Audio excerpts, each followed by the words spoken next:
Ethan Cross stepped off the shuttle and onto the polished landing platform of the interstellar diplomatic hub. The city spread out beneath him like a glowing tapestry, full of towering spires and floating walkways.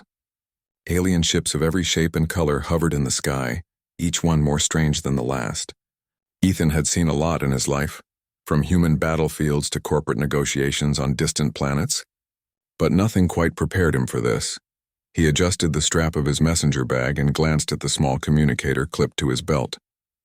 Humans had been invited to negotiate trade agreements, resource sharing, and cultural exchanges with the alien monarchy that ruled this sector. The crown was young, ambitious, and notoriously difficult to please. And yet Ethan knew one thing. Humans had something no alien species could ever truly replicate: patience, courage, and the ability to see things clearly in moments of chaos. The shuttle doors opened fully, and a delegation of alien guards stepped forward. Tall, blue-skinned creatures with luminous eyes. They studied Ethan with polite suspicion. Their movements were precise, almost ceremonial, as though every gesture had been practiced for centuries.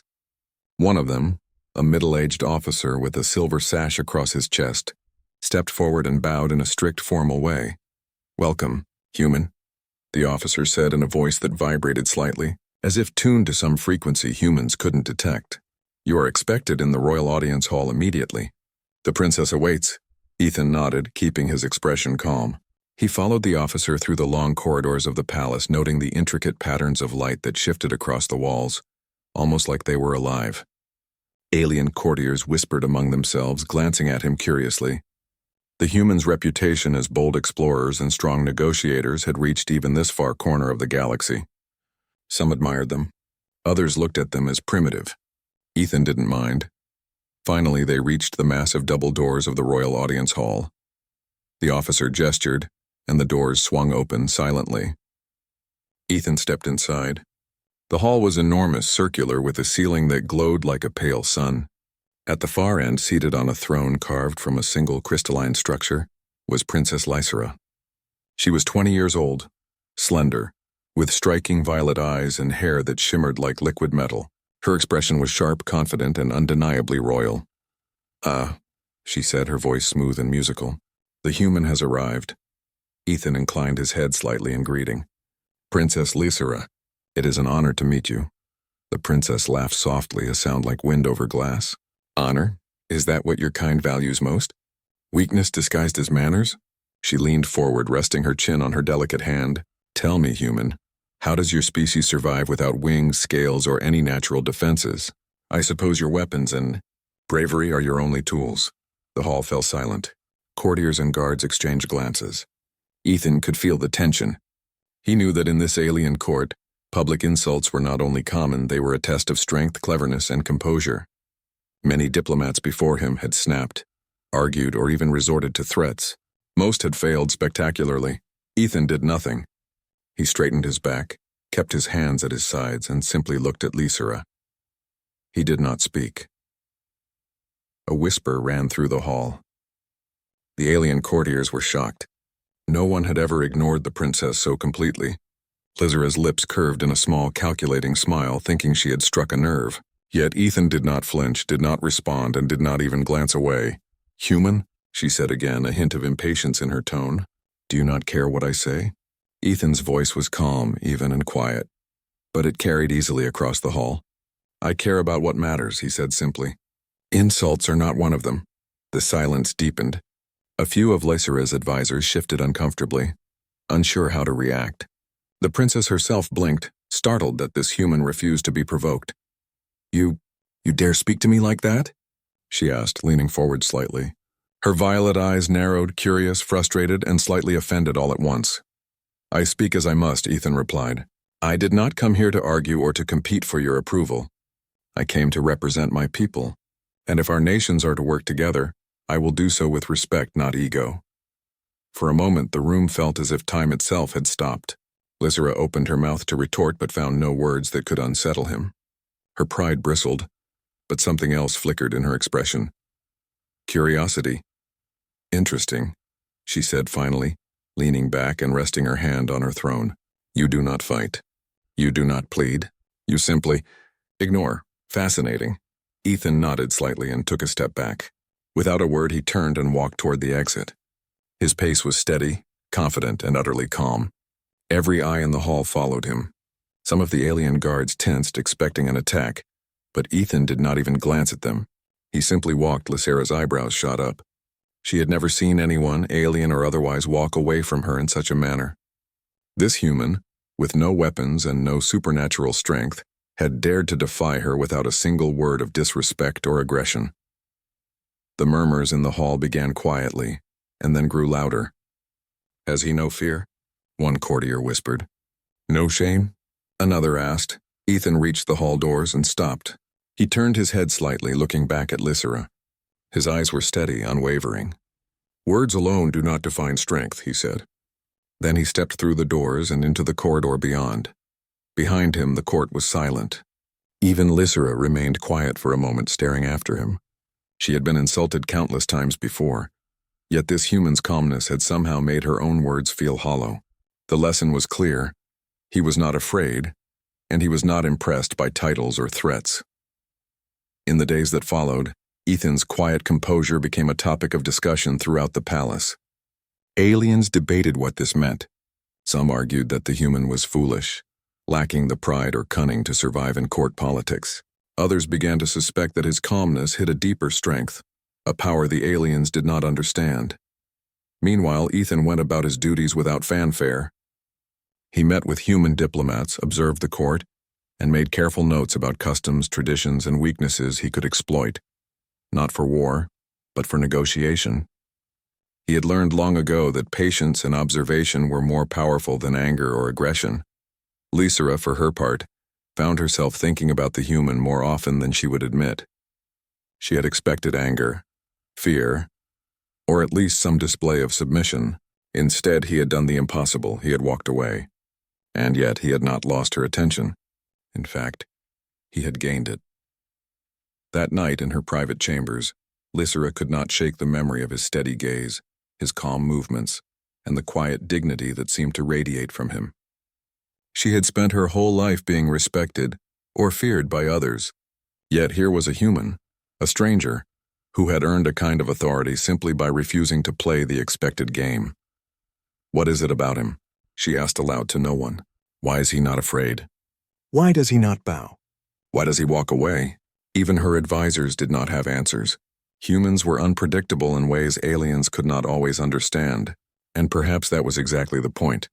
Ethan returned to the human embassy later that evening. He wrote reports, updated his superiors, and reflected on the day's events. In his calm mind, the insult from the princess was already irrelevant.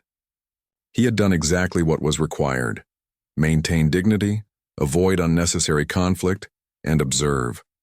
Humans had survived for millennia not because they were the strongest, fastest, or most fearsome species. They survived because they were clever, adaptable, and patient. They survived because they knew when to fight and when to walk away. And as he rested that night, Ethan knew that this was only the beginning. The princess's insult was a small event in the grand scheme of things. What mattered was how it would shape the future, and how humans would show their true strength in a world that was not yet ready to understand them. By the time the city lights of the alien hub blinked out one by one under the twin moons, a single truth had already begun to spread quietly through the palace. Humans were not to be underestimated, and Princess Lysera, for the first time, felt a stir of unease and fascination. The hum of the medical bay settled into a quiet rhythm, but the air was thick with tension. The alien doctors moved with fluid precision around Alex, carefully analyzing his vitals and bones. Every few moments they whispered to each other, their language flowing like music and light combined. Their scanning devices blinked, flickered, and pulsed with new readings, but no matter what they measured, Alex remained remarkably stable. Alex lay on the platform, propped slightly upright by delicate supports the aliens had placed under his back. He flexed his fingers slowly, testing his mobility. Every joint ached, every crack in his bones sent sharp signals through his body, but he ignored it. Pain, he had learned long ago, was mostly in the mind. You could let it control you, or you could push forward. The lead doctor, tall and translucent, approached the holographic screen that displayed Alex's skeletal structure. We have analyzed the fractures, it said, voice low and musical. 17 major breaks, compression fractures in the spine, rib and limb damage, internal organ impact. All indicators suggest imminent systemic failure, yet it paused, the alien equivalent of hesitation. Yet the human remains alert, coherent, and communicative. Alex shrugged. I've been in worse, and survived. His voice carried a dry humor that seemed to amuse him more than anyone else. You don't die just because something's broken. You die when you give up, and giving up is boring. The smaller, violet-eyed doctor tilted its multiple eyes at him. You speak of survival, as if it is a choice? Alex nodded carefully, mindful of his cracked ribs. Pretty much. You can choose panic, or you can choose to move forward no matter what. The aliens exchanged glances. Choice? The concept itself was alien. Most species reacted to injury with instinct, panic, or immediate reliance on their biology to recover. Humans could decide. To endure, to act, to push beyond what seemed possible. A slender, six-limbed assistant floated near Alex, holding a device that could repair tissue almost instantly. Its tendrils hovered above him, unsure how to proceed. How do you tolerate pain at this level? Alex grinned, though it hurt. Tolerance? Not really. You just ignore it. Focus on what you need to do. I've learned the hard way. The lead doctor tilted its head. Explain. We are intrigued. Most species with similar injuries collapse. You thrive despite trauma? Alex gave a small shrug. Not thrive. Just survive. And sometimes you do both. His grin widened. Pain is temporary. Stubbornness is forever. The alien doctors buzzed quietly among themselves. They began recording everything. The patterns of his speech, the way he moved, the subtle ways his body tried to stabilize itself. Their curiosity was no longer clinical. It was personal. One of the assistants asked, Have you always been this resilient? Or is this unique to you? Alex laughed softly, a sound that echoed faintly against the metallic walls. Not unique. Humans, we get hurt. A lot, but we keep going, always. He paused and tapped his chest lightly. Some call it stubborn. Some call it crazy. Me? I just call it living. The aliens didn't fully understand, but they noted the pattern. Humans could endure far beyond what their bodies seemed capable of. Their survival was not just biology, it was mental, emotional, deliberate. The lead doctor finally leaned close, almost brushing Alex's shoulder with a translucent limb. Your physiology defies expectations. Your species may possess regenerative mechanisms beyond our understanding. Your mental fortitude may be equally significant, Alex smirked. Glad I could help your research. You'll probably be writing papers about me for years. A small ripple of sound like laughter passed between the other doctors. It was rare they did not laugh at suffering. Yet here was a human, speaking casually about 17 broken bones, joking about surviving and somehow charming them. Tell us about your past injuries, the violet-eyed doctor said, its tone cautious, almost pleading. Perhaps patterns exist? Alex exhaled slowly. Every breath sent a jolt through his fractured ribs, but he ignored it. Sure. There was the frost moon I told you about before, he began, where I fell into a frozen crater. That was bad. 3 ribs cracked, ankle fractured, arm bent wrong. But I climbed out. Walked 40 kilometers. Found help. He paused, letting the story sink in. Then there was the desert planet. Sandstorms, heat, radiation exposure. Burned skin, cracked bones, minor organ damage, survived. Then, well, he waved his hand vaguely. Other stuff. Crashes, falls, fights. Nothing that broke me entirely. The alien doctor scanned his eyes, his body, and even the subtle muscle tension that betrayed fatigue. Remarkable. Patterns indicate repeated trauma, yet recovery successful. Pain response controlled. How do you manage? Alex smiled faintly. We humans, we adapt. Mind over matter. Focus on the next step, not the pain. Accept help when we need it. And sometimes, we just laugh at the situation. The assistants shared a quiet communication. Something was shifting. The aliens had studied courage, resilience, survival, and adaptability. None of it had prepared them for the human combination of physical durability, mental determination, and humor under pressure. Your species may be unique, the lead doctor said finally. Perhaps humans are designed to endure extremes. Alex chuckled. Designed? Nah, we're just stubborn and a little crazy. Keeps life interesting. One of the assistants, curious beyond measure, began to perform controlled tests. Nothing painful, just small movements, gentle stress monitoring, and measuring subtle physiological responses. Alex tolerated it, even made small jokes about the machines. Careful. You'll poke an eye out, or a rib, or 17 of them, the lead doctor observed silently. Observe. His humor under stress. Unusual. Perhaps mental resilience is as important as physical survival. Alex tilted his head. Could be. Pain is bad, yes. Fear is worse. But knowing when to act, that's the key. The alien doctors began to discuss what they were seeing. This species combines extreme trauma tolerance with adaptive thinking. Unusual combination? Yes, another said. And humor. A coping mechanism. Perhaps essential.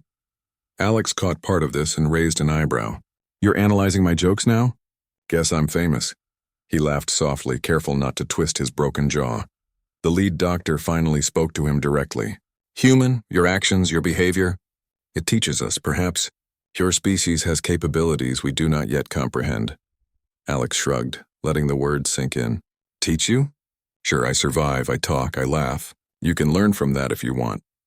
The aliens paused, studying him more intently than any patient before. Here was a being who should have been incapacitated. A being who should have been screaming or in shock.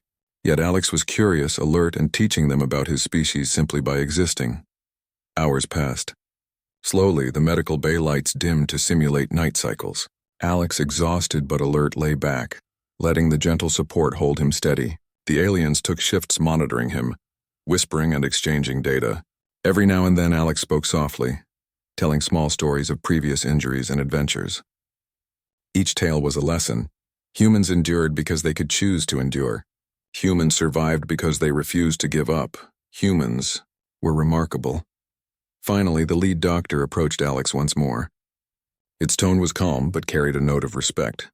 Human, you are extraordinary. Perhaps your species is underestimated by the galaxy. Your resilience, your humor, your fortitude, all are remarkable. Alex smiled faintly, tired but pleased. Thanks.